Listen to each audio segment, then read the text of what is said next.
So in making a decision, I ponder this.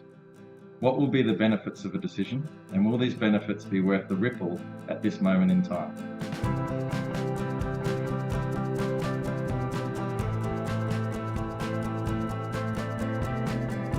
Is the juice worth the squeeze?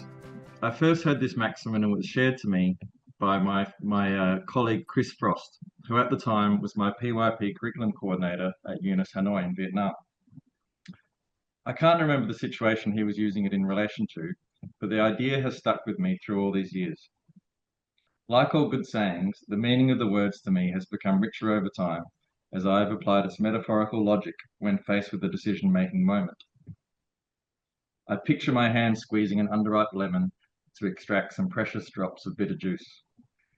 Were these drops worth the straining forearm muscles and perspiring brow? Do I really need the juice right now? Could I have waited to give the lemon more time to ripen and soften? Would it have produced more juice with less effort if I had done so? Of course, no decision in a complex human organization like a school can be made and carried out without having flow-on effects to other parts of the organization. This is especially true of a 105-year-old juggernaut like IS Manila. Having the responsibility to run the co-curricular activities program is my first foray into admin, and the first time I've needed to weigh up the consequences of taking action, how much action, when to take action, or whether to take any action at all.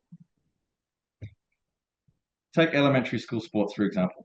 My goal is usually to get as many kids playing sports after school as possible, especially sports that we as a school play at varsity level.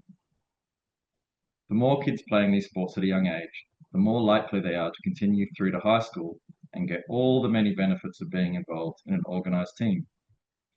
However, I also notice that when I leave sports activities open to both boys and girls, the number of girls tends to stay low. The girls who do sign up often struggle to get into and enjoy much time in possession. How to remedy this? Do I sacrifice sheer involvement numbers in the pursuit of boosting opportunities and enjoyment for girls? This will mean disappointed parents of boys who didn't get into the activity because the other days become oversubscribed. It could mean angry parent meetings and emails that I will need to spend time on. Will the juice be worth the squeeze? Let's see. Girls' numbers in girls-only sports activities are up. When I visit the girls playing basketball, I see more shared possession, less wrangling for the ball, and more movement off the ball compared to activities open to both genders. I can say in this case that the juice was worth the squeeze. For a contrary example, I will stick with elementary school sports. A couple of years ago, the nearby British school approached me to ask if we wanted to play some games of soccer and basketball against their school. This would take a lot of effort to facilitate. Considerations would include taking students out of their regular activities on that day, arranging a security escort, and following up with parents who did not complete the permission form. It would be worth it though, I thought. I was wrong. The disruption caused and the efforts made were not offset by the benefits.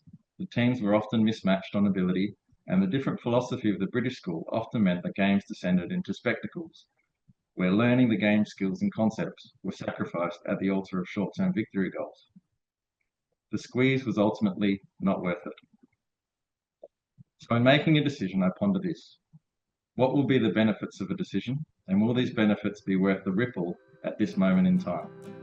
So my pearl is, always consider, is the juice worth the squeeze?